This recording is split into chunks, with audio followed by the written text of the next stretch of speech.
جمعنا وإياكم لإحياء سنة من سنة النبي محمد، وهي سنة العقيقة أو النسيكة التي ندبها لنا النبي محمد صلى الله عليه وعلى آله وصحبه وسلم للمولود عندما يلد ذكرا كان أو أنثى، إظهارا لنعمة الله وشكرا لنعمة الله.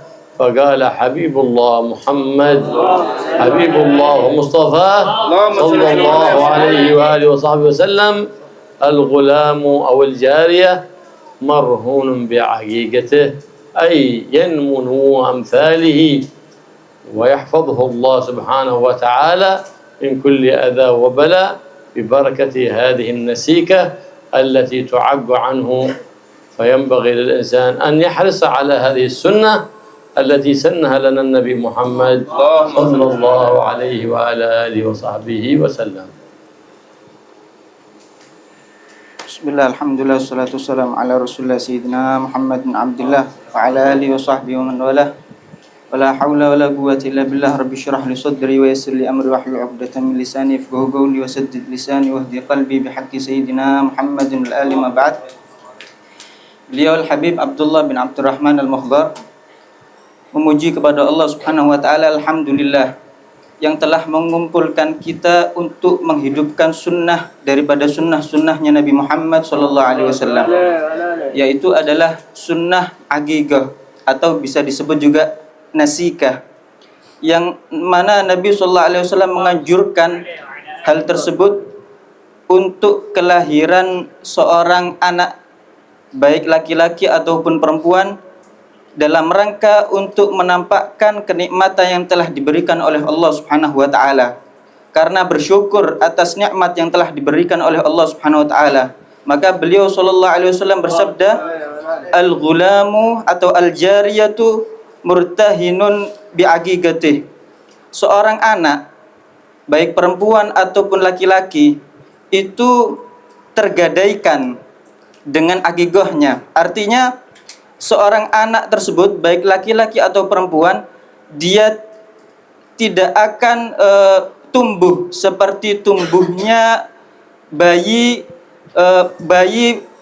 pada umumnya, sehingga dilakukan akikahnya, dan Allah akan menjaga dengan diakikahnya tadi. Allah menjaga daripada segala gangguan dan segala bala. Maka hendaknya setiap daripada kita untuk selalu mempedulikan, selalu memperhatikan atas sunnah yang ini, sunnah yang telah diajarkan oleh Nabi SAW ini. والذرية الصالحة نعمة من نعم الله سبحانه وتعالى. إذا وفقك الله سبحانه وتعالى وأعطاك الذرية ووفقك لتربيتها التربية الحسنة، إذ أن الذرية الصالحة لا تأتي إلا من زوجة صالحة. من أراد صلاح ذريته فليتحرى الزوجة الصالحة.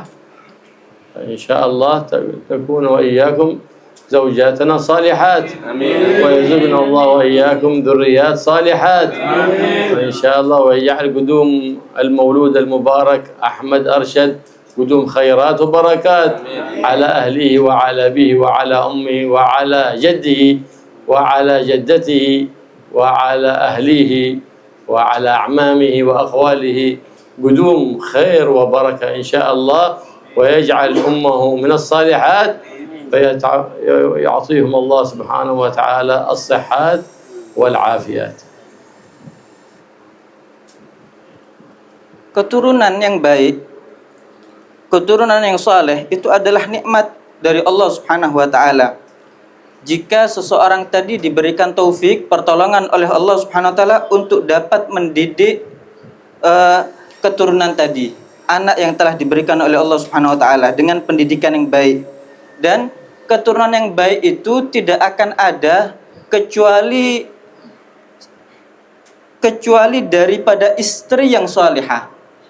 Maka insya Allah beliau berdoa semoga istri-istri kita dijadikan oleh Allah Subhanahu wa taala istri-istri yang salihah. Amin. Sehingga dzurriyyah tadi, keturunan-keturunan yang salihah itu tidak lain karena peran istri yang salihah tadi. Dzurriyyah yang salihah, keturunan yang baik, yang saleh itu adalah peran daripada istri yang saleh. Maka beliau mendoakan semoga kedatangan bayi yang diakikoi ini menjadi kedatangan yang baik dan keberkahan bagi keluarganya, bagi kakek neneknya, bagi ayah dan ibunya, bagi paman-pamannya, bagi kerabat-kerabatnya. Semoga Allah Subhanahu wa taala menjadikan kedatangannya ini adalah menjadi kedatangan kebaikan dan keberkahan, dan dijadikan ibunya menjadi ibu yang salihah dan diberikan kesehatan dan afiah oleh Allah Subhanahu wa taala. فالذرية والأولاد زينة الحياة الدنيا، زينة جعلهم الله سبحانه وتعالى. والدنيا كما قال النبي محمد متاع، وخير متاعها الزوجة الصالحة. فإذا رزقك الله زوجة صالحة وذرية مباركة فهذه نعمة من الله سبحانه وتعالى. ومن سعادة الرجل أنه يرى أولاده ويرى أولاد أولاده. نعم، فيطول الله عمره في عافية. لهذا يقول النبي خيركم من طال عمره وحسن عمله. فإذا سأل الله العبد طول العمر يقول في عافية. أما طول العمر في مرض هذه بلية والعياذ بالله. طول العمر في عافية، مال في عافية، ذرية في عافية، زوجة في عافية، كل شيء يقيد بالعافية. فقد قال صلى الله عليه وسلم إذا سألتم الله شيء فاسألوه العافية. وأحب ما يسأل الله سبحانه وتعالى هو سؤال العافية. سأله العافية، شكر على العافية، تمام العافية، دوام العافية، والمعافاة الدائمة في الدين والدنيا والآخرة. Dzurriyyah, keturunan itu adalah perhiasan dunia, dan dari munculnya dzurriyyah yang baik tadi adalah peran daripada istri yang baik. Dan istri yang baik tadi, istri yang salihah tadi itu adalah sebaik-baik perhiasan dunia. Nabi SAW bersabda, "Ad-dunya mata' wa khairu mata'iha al-mar'atu salihah." Dunia itu adalah perhiasan, dan sebaik-baik perhiasan dunia adalah istri yang baik, istri yang salihah. Itu adalah nikmat yang diberikan oleh Allah Subhanahu wa taala kepada seorang hamba. Dan termasuk kebahagiaan bagi seorang laki-laki, dia telah melihat anak-anaknya. Kemudian dia juga melihat anak dari anak-anaknya. Itu adalah termasuk kebahagiaan, keberuntungan yang diberikan oleh Allah Subhanahu wa taala kepada dia. Tatkala dia diberikan panjang umur, dan tidak lupa panjang umur disertai dengan baik amalnya, karena Nabi SAW bersabda, sebaik-baik seseorang itu adalah yang panjang umurnya dan amalnya baik.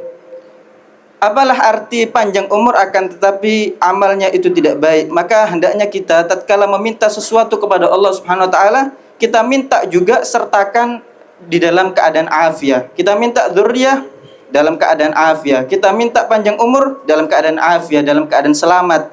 Kita minta harta dalam keadaan afiah. Karena sesungguhnya seseorang hamba tidaklah dia meminta kepada Allah Subhanahu wa taala sesuatu hal yang lebih baik daripada afiah. Itu adalah sesuatu permohonan yang dipanjatkan kepada Allah Subhanahu wa taala yang paling disukai oleh Allah Subhanahu wa taala, yaitu al-afiyah. Kemudian bersyukur atas afiyah dan kesempurnaan afiyah di dunia dan di akhirat. فكانوا يغبطون أهل المدينة لأنهم كلما ولد لهم مولود جابوا إلى النبي محمد. أول ما يدخل جوه ريق النبي محمد صلى الله عليه وآله وصحبه وسلم الذي هو أفضل من طعام الجنة، ريق النبي محمد صلى الله عليه وسلم. ولهذا كان إذا رأى سيدنا الحسن أو الحسين به جوع ألقمه لسانه فيشبع سيدنا الحسن وسيدنا ما ولد سيدنا الحسن عق عنه النبي محمد بكبشين، ولما ولد سيدنا الحسين عق عنه النبي محمد بكبشين، لأن أقل العقيقة عن الذكر شاتين وعن الأنثى شاة، ولا حد لأكثر ذلك. هذا من السنن للمولود. إذا من أراد البركة في المولود فإذا خرج إلى من بطن أمه فيؤذن في أذنه اليسرى ويقام يؤذن في أذنه اليمنى ويقام في أذنه اليسرى، لأنه ينخس الشيطان والشيطان يخاف من الأذان. إذا أذن في مكان خلاص يهرب الشيطان، يخاف من صوت الأذان. فلهذا ينبغي الأذان في كل طفل يكثر بكاء، يكثر البكاء، ساء خلقه، تؤذن في أذنه اليمنى وتقيم في أذنه اليسرى فيذهب ما به، إن كانه جني وإن كانه غير ذلك، يخاف من الأذان. فكثير من البيوت لا يؤذن فيها، بالرغم أنه إذا صليت في البيت ينبغي لك أن تؤذن. الأذان أمان، وإن كان يكتفى بأذان المسجد، لكن ينبغي والأفضل أن يؤذن في البيت. لهذا ندب لنا الشارع الأذان عند الحريق. هناك عباد لا نراهم يساهمون في إطفاء الحريق. عند الغريق، خلف المسافر يروح ويرجع بالسلامة، إذا خرج من البيت يؤذن ويقام الصلاة، فإنه يرجع سالما غانما بإذن الله سبحانه وتعالى. إذا خفت من مكان فيه جن قام مشعورك كذا أذن وأقم، فإنه يحل الأمان، سواء في بيت، سواء في وادي، سواء في جبل، في أي مكان استشعرت قامت شعورك هكذا على مثل هذا المكان في جن فتؤذن وتقيم فيكون أمان. فالأذان أمان. لهذا ندب لنا الشارع الأذان حتى يكون أول ما يطرق سمع المولود ذكر الله، حتى يربى على تعظيم الله وتعظيم ما عظم الله سبحانه وتعالى. وأعظم شيء عظمه الله هو حبيب الله محمد صلى الله عليه وسلم. Dahulu itu para penduduk Madinah, mereka ini memiliki keistimewaan yang lebih daripada daerah yang lainnya, sehingga selain penduduk Madinah, mereka begitu iri dengan apa yang dimiliki oleh penduduk Madinah. Kenapa? Karena dahulu mereka tatkala lahir bayi daripada mereka, itu mereka langsung membawa bayi tadi kepada Nabi SAW. Sehingga sesuatu yang paling pertama masuk ke perut bayi-bayi penduduk Madinah adalah air liur mulia Nabi Muhammad SAW. Itulah yang patut itulah yang patut untuk seseorang tadi untuk seseorang tadi iri karena hal tersebut, karena keistimewaan yang dimiliki oleh mereka para penduduk ahli Madinah. Itu adalah sebaik-baik makanan, yaitu air liur mulia Nabi Muhammad SAW, bahkan lebih afdal daripada makanan di surga sekalipun. Dahulu Sayyidina Husain tatkala lahir, Nabi SAW mengakikoi dengan 2 ekor kambing.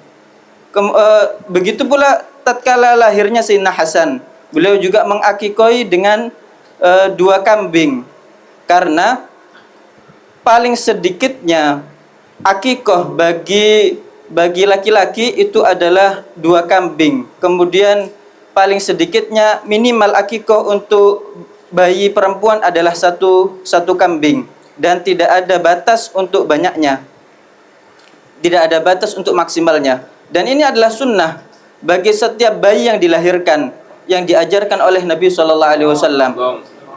Dan juga termasuk yang dianjurkan adalah tatkala bayi tadi lahir, hendaknya diadzani di telinga kanannya dan diiqomai dikumandangkan qomat di telinga kirinya, sehingga bayi tadi terlindung daripada gangguan syaitan.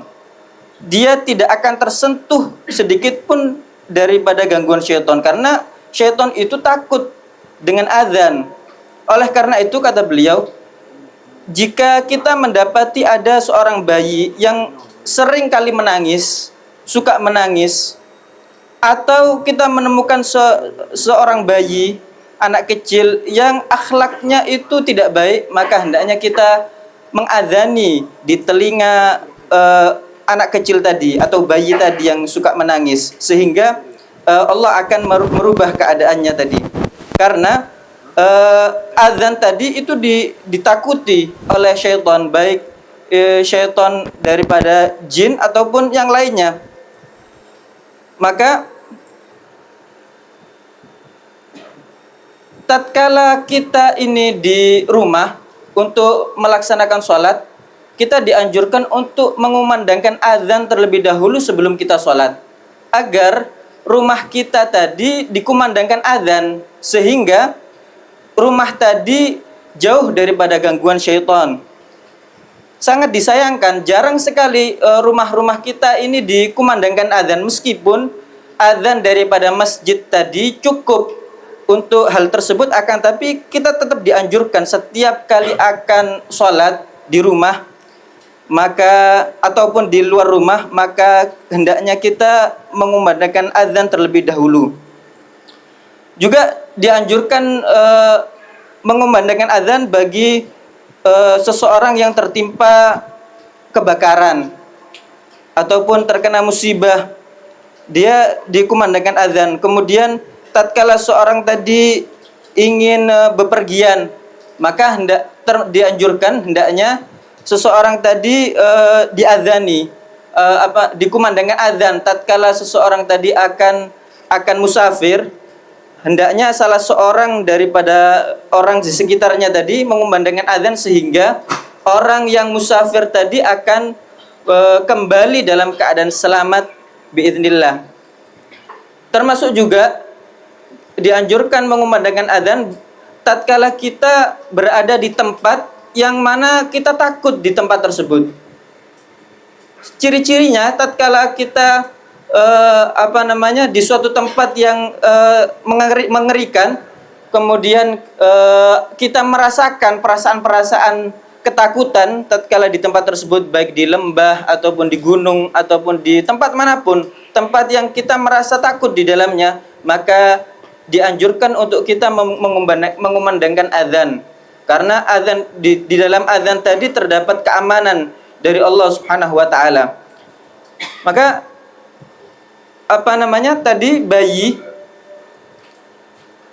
dianjurkan untuk dikumandangkan azan, sehingga sesuatu yang pertama kali diperdengarkan kepada bayi tadi adalah azan, yaitu pengagungan kepada Allah Subhanahu wa taala dan pengagungan kepada syariat-syariatnya Allah Subhanahu wa taala. Dan itu adalah termasuk bentuk kita membuat bayi tadi terdidik atas dasar mengagungkan Allah Subhanahu wa taala dan mengagungkan syiar-syiarnya Allah Subhanahu wa taala. Dan paling agungnya syiar-syiarnya Allah Subhanahu wa taala adalah Nabi Muhammad sallallahu alaihi wasallam. Wa akhadha al-ulama min فعل الصحابة حرصهم على أن يحنك النبي محمد أولادهم، إنه كذلك ينبغي في كل زمان وكل مكان أن يحرص الإنسان أن يحنك ابنه من هو معروف بالصلاح أو هو موسوم بالصلاح من أهل التقوى والخير، حتى يكون ذلك الولد من أهل الخير، فيلتمسون الدعاء من أهل التقوى ومن أهل الخير حتى تكون لهم ذرية صالحة. وأول سبب في الصلاح هو الأب والأم، فإنه قال النبي محمد صلى الله عليه وسلم إذا جاء الزوج إلى زوجته قبل أن يجامعها قال اللهم جنبنا الشيطان وجنب الشيطان ما رزقتنا، إذا قدر الله بينهما ولدا لم يمسه الشيطان أبدا. فأول تحصين من جهة الأب ومن جهة الأم، فاحرص أن تحصن أبنائك. فإذا ولد المولود حصنهم بما حصن به النبي محمد، سيدنا الحسن وسيدنا الحسين. بسم الله ما شاء الله لا قوة إلا. حصنتك بالله ودفعت عنك السوء بلا حول ولا قوة إلا بالله. حصنتك من كل عين لامة ومن كل شيطان وهامة. كان يحصن النبي محمد صلى الله عليه وسلم سيدنا الحسن وسيدنا الحسين بهذه التحصينات. فحرص أن تحصن أبنائك، خصوصا في هذا الزمان الذي كثر فيه الافتتان وانتشر فيه شياطين الإنس والجان. Dari sini para ulama mengambil pendapat bahwasanya sunnah bagi seseorang tatkala lahir bayi untuknya, maka hendaknya dia bawa kepada seseorang yang dikenal dengan kebaikan, kesolehannya, sebagaimana yang dilakukan oleh para penduduk Madinah. Mereka membawa bayi mereka kepada Nabi SAW, dan kita bawa itu bayi kepada orang yang kita kenal dengan kesolehannya, dengan kebaikannya. Dan juga kita dianjurkan untuk mentahnik daripada anak bayi kita kepada mereka, orang-orang soleh yang kita kenal tadi, dan kita meminta doa kepadanya, sehingga anak-anak kita tadi, bayi-bayi tersebut menjadi seseorang yang soleh, yang baik. Dan penyebab pertama untuk kesolehan bagi seorang anak itu adalah ayah dan ibunya. Karena tatkala seseorang suami mendatangi istrinya, kemudian dia mengamalkan apa yang telah diajarkan oleh Nabi SAW, tatkala mendatangi istrinya dengan dia membaca doa Allahumma jannibna syaitan wa jannibish syaitan ma razaqtana, maka seseorang tadi jika ditakdirkan oleh Allah Subhanahu wa taala memiliki anak dari hubungan tadi, maka Allah Subhanahu wa taala akan menjaga bayi tersebut daripada gangguan syaitan. Setan tidak akan bisa menyentuh sedikit pun daripada bayi yang keluar daripada hubungan yang telah dilakukan tata cara yang disunahkan oleh Nabi SAW tadi. Dan juga hendaknya kita selalu memberikan tahsin, penjagaan kepada anak, pembentengan kepada anak. Khususnya kita amalkan sebagaimana yang telah dilakukan oleh Nabi SAW kepada Sayyidina Hasan dan kepada Sayyidina Husain, yang mana beliau itu mentahsin, membentengi daripada kedua cucunya tadi dengan bacaan Bismillah masyaallah la quwwata illa billah. Hasantukum billah dafa'at ankum bila haula wala quwwata illa billah. Tulisan nanti insyaallah Ustaz Zahid. Dengan bacaan yang beliau tadi baca, insyaallah nanti ditulis dan disebar nanti. Insyaallah.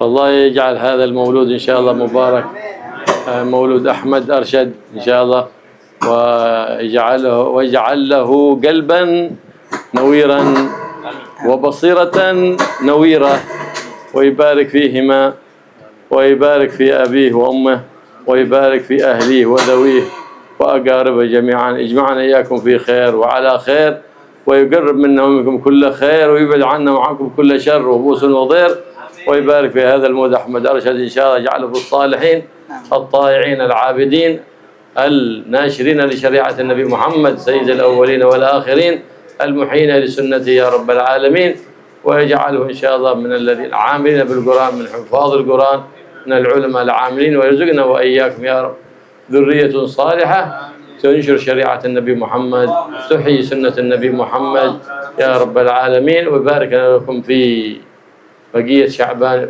بلغنا وإياكم رمضان يا صيام القيام، وجعلنا من التقاء وغذاء النيران بجاه النبي محمد صلى الله عليه وسلم صفوة الأكوان، والحمد لله رب العالمين.